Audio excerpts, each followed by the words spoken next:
Hello everyone, welcome back to Parcham. I am Pooja. Russia और Ukraine का dispute आपने सुना होगा, बहुत ही बर्निंग टॉपिक रहा है जिस पे मैंने वीडियो भी आपको कवर किया। उसी रशिया और यूक्रेन के डिस्प्यूट के बाद अगला जो बर्निंग मुद्दा देश के सामने, पूरे वर्ल्ड के सामने निकल के आ रहा है, वो है इमरजेंसी इन कनाडा। तो यहाँ पे क्वेश्चन ये है कि क्या रीज़न है इमरजेंसी लगाई गई कनाडा में, क्यों यहाँ पे लोग प्रोटेस्ट कर रहे थे, क्या रीज़न था, साथ ही साथ भारत का क्या स्टैंड रहेगा, और हम कुछ यहाँ पे पॉलिटिकल एस्पेक्ट्स और जोग्राफिकल एस्पेक्ट जो आपके आने वाले एग्जाम में आपकी मदद करेंगे उनको भी यहाँ पे कवर करेंगे। क्लियर? तो आज का हमारा मुद्दा रहने वाला है इमरजेंसी इन कनाडा। अगर आज की क्लास का पीडीएफ आपको चाहिए है तो परचम का टेलीग्राम ज्वाइन करेंगे, जिससे आपको सीए का करंट अफेयर्स का आपको वहाँ से पीडीएफ मिलेगा और आज की क्लास का पीडीएफ आपको वेबसाइट से और परचम के एप्लीकेशन से मिल जाएगा। तो फटाफट लिंक को एक बार शेयर कर देंगे, चैनल को सब्सक्राइब कर लेंगे जिससे अपकमिंग क्लासेस के नोटिफिकेशन आपको मिल सके। तो इमरजेंसी इन कनाडा से हम शुरुआत करते हैं कि क्या रीज़न है, क्यों यहाँ पे डिक्लेयर की गई है इमरजेंसी। तो यहाँ पे कैनेडियन जो प्राइम मिनिस्टर है जस्टिन ट्रूडो, उनके द्वारा इमरजेंसी इन्वोक कर दी गई है, लगा दी गई है to end anti vaccine mandate protest. तो यहाँ पे बेसिकली कोई नया मुद्दा नहीं था। अगर हम बात करते हैं पिछले 2 सालों के बारे में, जब ये पैंडमिक आया, जब कोविड-19 आया, तो कनाडा ही नहीं कई सारी कंट्री है, भारत है, जापान, इनफैक्ट सभी कंट्री ने कुछ रिस्ट्रिक्शंस लगाना शुरू कर दिए। ऐसा इसलिए किया गया जिससे कोविड जो स्प्रेड है वो ना हो, ज़्यादा से ज़्यादा लोगों के बीच में कोविड ना फैले, डेथ रेट कम हो और जो हॉस्पिटल्स हैं उन पे भी लोड ना पड़े। इसलिए हर एक कंट्री में जो है वो लॉकडाउन भी लगाया गया, रिस्ट्रिक्शन भी लगाया गया, और फिर जब वैक्सीन आई तो उसके बाद वैक्सीन को मैंडेट भी किया गया। और इनफैक्ट कई कंट्रीज़ ने तो ये भी कहा कि पब्लिक जो भी प्लेसेस होते हैं वहाँ पर अगर किसी व्यक्ति को वैक्सीन नहीं लगी तो वो पब्लिक प्लेसेस में नहीं जाएगा। तो ये बात सभी देशों में चल रही थी। ठीक है, अभी आपने देखा कि जब ओमिक्रॉन भी आया तब भी स्कूल कॉलेजेस को बंद किया गया, और लॉकडाउन के समय भी आपने देखा मार्केट को, सभी जिम्स को, सिनेमा हॉल को, सभी चीज़ों को बंद किया गया, जिससे काफ़ी देशों ने जो है वो इकोनॉमिक क्राइसिस का भी सामना किया। उनमें से एक देश कनाडा भी था। तो कुछ थे जिन्होंने बहुत ही ज़्यादा स्ट्रिक्ट रिस्ट्रिक्शंस को लगाया, ठीक है ना, जैसे कि ऑस्ट्रेलिया वगैरह है, तो बहुत स्ट्रिक्ट रिस्ट्रिक्शंस को भी उन्होंने फॉलो किया। लेकिन जैसे जैसे ये देश के सभी लोग जो है वैक्सीनेट होने लगे तो रिस्ट्रिक्शंस को कम कर दिया गया, रिस्ट्रिक्शन को हटा दिया गया। कुछ कंट्री ऐसी है जैसे कि नॉर्वे, स्वीडन, इन लोगों ने तो कहा है कि अब आपको मास्क लगाने की भी ज़रूरत नहीं है। तो इस तरीके से भी चीज़ें आगे बढ़ रही हैं। लेकिन यहाँ पर कैनेडा के प्राइम मिनिस्टर ने उन रिस्ट्रिक्शंस को कम नहीं किया, तो लोग प्रोटेस्ट करने लगे कि आप इस रिस्ट्रिक्शंस को हटाओ कि सभी लोगों को वैक्सीनेटेड होना ज़रूरी है। तो एंटी वैक्सीन मैंडेट प्रोटेस्ट यहाँ पे लोगों के द्वारा चलाया जा रहा था, और इसी प्रोटेस्ट को रोकने के लिए जो है वो कनाडा के प्राइम मिनिस्टर ने इमरजेंसी डिक्लेयर कर दी। बेसिकली अगर मैं इस कहानी को आपको थोड़ा सा डिटेल में पीछे ले जाऊँ तो हम लास्ट ईयर जनवरी की बात करते हैं। कनाडा के प्राइम मिनिस्टर ने कहा जो भी ट्रक ड्राइवर हैं, जो भी गुड्स एंड सर्विसेज को एक कंट्री से दूसरी कंट्री, यूएसए से कनाडा के बीच में लेकर आते हैं, तो वो सभी ट्रक ड्राइवर को मैंडेट है कि उनको वैक्सीन लगी होनी चाहिए। ठीक है, ये किसने कहा? कनाडा के प्राइम मिनिस्टर ने कहा।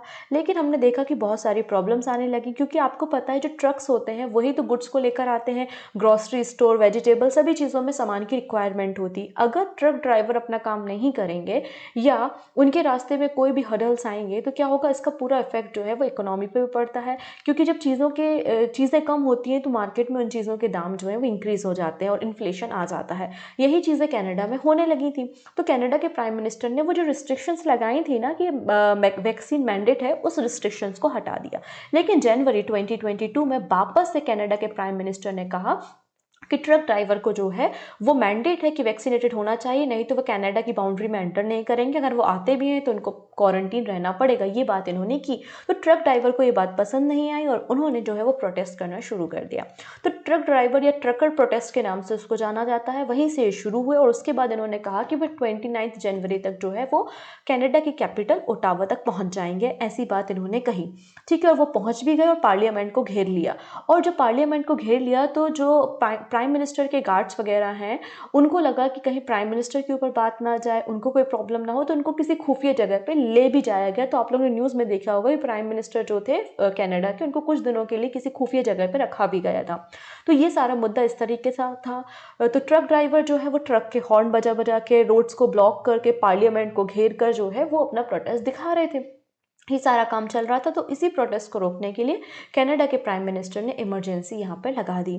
अब कुछ मीडिया रिपोर्टर्स ये भी कहती हैं अगर इमरजेंसी से काम नहीं चला तो मार्शल लॉ लगाया जाएगा, ऐसी बातें भी उठ के आती हैं। लेकिन कनाडा के प्राइम मिनिस्टर आए, लोगों के सामने आए और रिपोर्टर्स को कहा कि ये सब फॉल्स स्टेटमेंट है, हमने कभी भी ऐसी बात नहीं की है कि हम मार्शल लॉ लगाएंगे।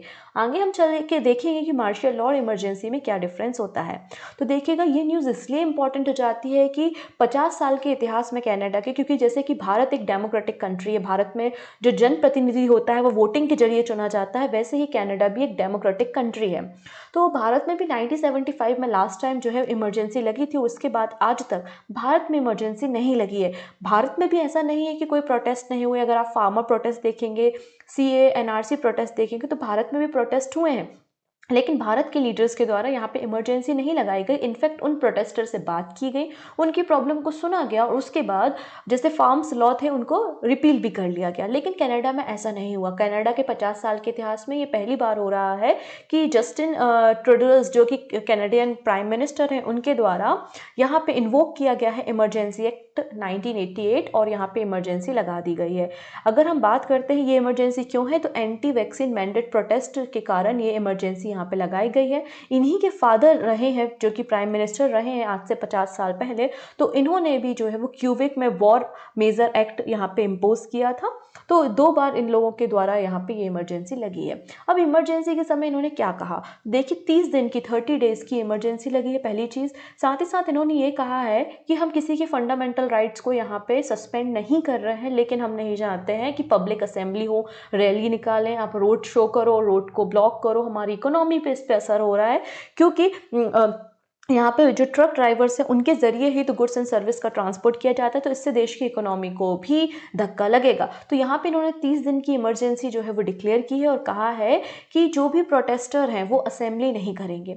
अब देखिए जब प्रोटेस्टर होते हैं तो जो लोग मुद्दा बनाते हैं, जो मुद्दा होता है उस पर तो चर्चा होती है, उस पर तो प्रोटेस्ट होता है, बस दूसरे जो एलिमेंट्स होते हैं वो भी वहाँ पर पार्ट ले लेते हैं। जैसे जब प्रोटेस्ट चल रहा था तो डोनाल्ड ट्रंप के फ्लैग्स भी देखे गए, जो नाजी जर्मनी है उनके फ्लैग्स देखे गए, जो अपोजिशन पार्टी है उनके भी फ्लैग्स देखे गए। मतलब सभी लोग यहाँ पर आ गए और जो राइट विंग्स के लोग हैं वो भी यहाँ पर आके प्रोटेस्ट करने लगे और प्रोटेस्टर के साथ शामिल हो गए। एक सर्वे कहता है कि लगभग 30% जो यहाँ पर पॉपुलेशन है कनाडा की वो प्रोटेस्ट कर रही है और वो फ्रीडम चाहती है। वो चाहती है कि जो रिस्ट्रिक्शंस लगे हैं जो बाकी कंट्रीज ने हटा दिए हैं, हम 2 साल से स्ट्रिक्टली उन रिस्ट्रिक्शंस को फॉलो कर रहे हैं। और कनाडा की जो है वो 80% पॉपुलेशन तो ऑलरेडी वैक्सीनेटेड हो चुकी है, तो आप इन रिस्ट्रिक्शंस को हटा दीजिए, ये डिमांड वो करते हैं। तो फ्रीडम की बात करते हैं, इसलिए इस पूरे प्रोटेस्ट को नाम ही दिया गया है फ्रीडम कॉन्वॉय 2022। अब आप जब प्रोटेस्ट करते हो तो यहाँ पर एक फ़ंड बनाया गया जिससे प्रोटेस्टर्स को मदद मिल सके, और फंड बनाने के बाद काफ़ी सारे सपोर्टर ने वहाँ पे पैसे जमा करना भी शुरू किया। लगभग $2.8 मिलियन फंड को इकट्ठा भी कर लिया गया। लेकिन फिर यहाँ पे जब इमरजेंसी लगाई तो प्राइम मिनिस्टर कहते हैं कि ये फ्रीज़ कर दो इस बैंक अकाउंट को, और साथ ही साथ इस फंड से तो पैसे आप निकाल नहीं सकते, इसे फ्रीज़ कर दो। जितने भी प्रोटेस्टर्स हैं उन सभी लोगों के अकाउंट्स को भी फ्रीज़ कर दिया जाए, और जो भी इसके सपोर्टर हैं, जो भी फंड दे रहे हैं या जो भी इनके सपोर्टर हैं, उसे भी फ्रीज कर दिया जाए। ये सारी बातें यहाँ पर जो है वो प्राइम मिनिस्टर के द्वारा की गई। तो इससे एक और समस्या भविष्य में इनको हो सकती है। वो समस्या क्या है, जैसे अगर भारत में बात करते हैं तो डिमोनेटाइजेशन हुआ था, नोटबंदी हुई थी। तो नोटबंदी के समय क्या हुआ था, अचानक से बैंक्स में भीड़ बढ़ने लगी थी, लोगों के पास करेंसी नहीं थी तो पैसा निकालने लगे थे। तो अगर सारे बैंक अकाउंट्स को यहाँ पे फ्रीज करने की बात की जाए तो बैंक में क्या है, एकदम से भीड़ उमड़ेगी, लोग पैसा निकालेंगे, तो बैंक रन की कंडीशन भी यहाँ पे देखने को मिल सकती है। तो इकोनॉमिक क्राइसिस भी देखने को मिल सकता है, बैंक रन की कंडीशन भी देखने को मिल सकती है। इसके अलावा मुद्दा ये है कि कनाडा और यूएसए की एक बाउंड्री है। तो यहाँ पे यूएसए और कनाडा एक दूसरे के साथ बॉर्डर शेयर करते हैं, तो मैक्सिमम ट्रेड या इंपोर्ट एक्सपोर्ट यूएसए के साथ होता है। तो ये जो कनाडा में प्रोटेस्ट चल रहा है इसका इफेक्ट यूएसए में भी देखने को मिला है। इसके कारण जो बाइडन भी सामने आए हैं और वो कह रहे हैं कि आप इस मुद्दे को क्यों नहीं सॉल्व कर पा रहे हैं। इसके अलावा अगर हम भारत के स्टैंड की थोड़ी सी बात करते हैं तो आप लोगों ने फॉर्मर प्रोटेस्ट के बारे में सुना होगा। तब उस समय कनाडा के प्राइम मिनिस्टर, जो कि हमेशा फंडामेंटल राइट की बातें करते हैं, तो वो कहते हैं कि पीसफुल प्रोटेस्ट करना जो है वो लोगों का अधिकार है और एक डेमोक्रेटिक कंट्री में ये सब लोगों के राइट्स होते हैं।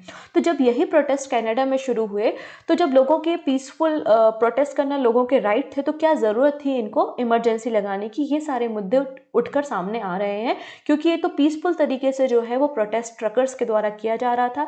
कोई भी दंगा नहीं हुआ, कोई भी व्यक्ति मारा नहीं गया, किसी पब्लिक प्रॉपर्टी को डिस्ट्रॉय करने का काम नहीं किया गया। तो जब ये पीसफुल मूवमेंट था फ्रीडम कॉन्वे 2022, तो फिर क्यों इमरजेंसी लगाने की ज़रूरत है? क्या साथ में बैठ के आपस में प्रोटेस्टर से बात करके इस प्रोटेस्ट को ख़त्म नहीं किया जा सकता? अब ये सारी बातें यहाँ पे निकल के सामने आ रही हैं। Is that clear? अब यहाँ पे बात करते हैं उस फंड के बारे में, जो फंड यहाँ पे कैनेडियन फ्रीडम कॉन्वॉय के द्वारा बिल्ड किया गया, बनाया गया। उसका नाम है गो फंड मी, और गवर्नमेंट ने गो फंड मी को बैन कर दिया है। इसके मनी को फ्रीज कर दिया गया है, जिससे यहाँ पे मनी को निकाला ना जा सके। अब यहाँ पे अगर मैं बात करूँ तो ये है पूरा कनाडा, जो कि नॉर्थ अमेरिका का हिस्सा है, और ये है यूएसए और कनाडा एक बहुत लंबी बाउंड्री शेयर करते हैं, और ये जो बाउंड्री है इसको 49 डिग्री पैरेलल के नाम से जाना जाता है। अब देखिए, कनाडा का जो ऊपर का रीजन है, यहाँ पे जनरली ठंडी रहती है, इसलिए जो मैक्सिमम 80% पॉपुलेशन रहती है ना, वो यहाँ पे बाउंड्री एरिया में ही आपको देखने को मिलेगी। और ओटावा जो कैपिटल है, वो भी आपको यूएसए की बाउंड्री के साथ देखने को मिलेगा। तो जो भी यूएसए और कनाडा के बीच में रोड से एक्सपोर्ट इम्पोर्ट या ट्रेडिंग होती थी, वो सारे रास्तों को यहाँ पे ब्लॉक करने का काम कर दिया गया है by the truck drivers. Clear? तो ये पूरा मुद्दा है, क्योंकि अगर हम 2019 की ट्रेड की बात करते हैं यूएसए और कनाडा के बीच में, तो यहाँ पे गुड्स एंड सर्विस का जो ट्रेड हुआ था वो $718 बिलियन था, जो कि काफ़ी बड़ा ह्यूज अमाउंट होता है। तो इससे दोनों देशों की इकोनॉमी पे असर पड़ने का या देखा जाएगा। अब यहाँ पे हम अगला मुद्दा समझते हैं। अगर हम इस टॉपिक को पॉलिटिकल एस्पेक्ट्स में देखें, तो क्या होता है मार्शल लॉ और इमरजेंसी में क्या डिफरेंस है? तो मार्शल लॉ अगर हम बात करते हैं, तो इंडियन कॉन्स्टिट्यूशन के आर्टिकल नंबर 34 में आपको देखने को मिलेगा। जब वॉर की कंडीशन होती है, कोई इन्वेट कर देता है, या कुछ एक्स्ट्रा ऑर्डिनरी सर्कमटेंसेस होते हैं, तो उस केस में मार्शल लॉ, जिसको हम जनरली मिलिट्री रूल कहते हैं, वो इम्पोज किया जाता है, जिसमें लोगों के फंडामेंटल राइट्स को नल एंड वॉइड कर दिया जाता है। जो भी कोर्ट्स होते हैं वो भी अपना काम नहीं करते, पूरा का पूरा कंट्रोल मिलिट्री के हाथ में, आर्मी के हाथ में होता है, और आर्मी को ही प्रोटेस्टर्स या फिर जो भी चीज़ें होती हैं उनको कंट्रोल करने के लिए आर्मी को डिप्लॉय कर दिया जाता है। ये होते हैं मार्शल लॉ, जिनको मिलिट्री रूल भी कहा जाता है। हालांकि आज तक भारत में इस तरह की कंडीशन कभी नहीं बनी कि भारत में मिलिट्री रूल लगा हो। Particular with in the territory of India भी जो है वो मिलिट्री रूल लगाया जा सकता है। ठीक है, अगर हम इमरजेंसी की बात करते हैं, तो इमरजेंसी जो है हमारे कॉन्स्टिट्यूशन के पार्ट नंबर 18 में आर्टिकल नंबर 352 से 360 के बीच में देखने को मिलेगी। इमरजेंसी भी जो है वो अलग अलग प्रकार की होती है। नेशनल इमरजेंसी है, कॉन्स्टिट्यूशनल इमरजेंसी जिसको स्टेट इमरजेंसी भी कहते हैं, और फाइनेंशियल इमरजेंसी है। जब इमरजेंसी लगाई जाती है तो भी वो एबनॉर्मल सिचुएशन में ही लगाई जाती हैं। ठीक है, अब इमरजेंसी जब लगाते हैं तो उसमें कोर्ट वर्क करते हैं, जबकि मार्शल लॉ जब लगाया जाता है तो उसमें कोर्ट काम नहीं करते हैं। क्लियर हो गया? अब यहाँ पे इमरजेंसी की बात हो रही, तो नेशनल इमरजेंसी आर्टिकल 352 में मिल जाएगी, स्टेट इमरजेंसी 356 में मिल जाएगी, और आपकी फाइनेंशियल इमरजेंसी 360 में मिलेगी। लेकिन आज तक फाइनेंशियल इमरजेंसी को भी भारत में इंट्रोड्यूस नहीं किया गया है। क्लियर? अब अगर हम जोग्राफिकल एस्पेक्ट्स को थोड़ा सा समझे, तो कनाडा और यूएसए के बारे में बात करते हैं। ये पूरा नॉर्थ अमेरिका कॉन्टिनेंट है, जो कि दुनिया का तीसरे नंबर का सबसे बड़ा कॉन्टिनेंट है। राइट? इसका जो डिस्कवरी की थी वो कोलंबस नाम के एक व्यक्ति ने की थी 1492 AD में। तो कोलंबस ने खोजा था किसे? नॉर्थ अमेरिका को। तो यहाँ पे जो कनाडा है ना, वो पूरे वर्ल्ड का सेकेंड नंबर का सबसे बड़ा देश है एरिया के अकॉर्डिंग, आफ्टर रशिया। तो Canada is the second largest country of the world after Russia. 49 degree जो नॉर्थ लैटिट्यूड है वो यूएसए और कनाडा के बीच की बाउंड्री बनाती है। इसके अलावा आप यहाँ पे 5 लेक्स भी देखेंगे, जिनको मेजर लेक या ग्रेट लेक्स भी कहा जाता है, जो कि फ्रेश वाटर लेक्स हैं। और दुनिया की सबसे बड़ी fresh water lake superior lake भी इन दोनों की बाउंड्री पे मिलेगी। Superior, Michigan, eri, Ontario, Huron, ये सारी जो लेक्स हैं वो आपको यहाँ पे बाउंड्री में देखने को मिलेंगी यूएसए और कनाडा की। इसके अलावा सेंट लॉरेंस रिवर भी जो है वो यूएसए और कनाडा की बाउंड्री बनाने का काम करती हैं। अब यहाँ पे जो पूरा कनाडा है, यहाँ पे इंग्लिश और फ्रेंच भाषा बोली जाती है। तो इंग्लिश और फ्रेंच जो है वो यहाँ पर आपको ऑफिशियल लैंग्वेज देखने को मिलेगी। ये जो ओटावा तो कैपिटल है, और जो क्यूबेक शहर दिख रहा है ना आपको, ये क्यूबेक ऐसा शहर है जो कि फ्रेंच को बोलता है, फ्रांस भाषा को बोलता है। तो इसलिए इसे सिटी विद इन कंट्री या सिटी विद इन सिटी के नाम से भी जाना जाता है। अगली अगर हम बात करते हैं यहाँ पर, तो नाइग्रा फॉल जो है वो भी लेक इरी और लेक ऑन्टेरियो के बीच में और दोनों देशों की बाउंड्री के बीच में ही सिचुएटेड है। तो ये भी कुछ एक्स्ट्रा फैक्ट है जो कि आप याद रख सकते हैं। आपके करंट अफेयर्स के साथ साथ स्टैटिक को भी कवर करेंगे। सो यहाँ मैं आपसे एक क्वेश्चन पूछना चाहती हूँ। क्वेश्चन ऑफ द डे है कि लॉन्गेस्ट कोस्टल लाइन वर्ल्ड में किस कंट्री की है? सबसे बड़ी समुद्री तटरेखा, सबसे बड़ी समुद्री तटरेखा किस देश की है? रशिया, कनाडा, इंडोनेशिया या यूएसए? जो भी आपका आंसर होगा आप हमको कमेंट सेक्शन में बताइएगा। मैं आपको सही आंसर भी कमेंट में ही करूँगी। Thank you, take care.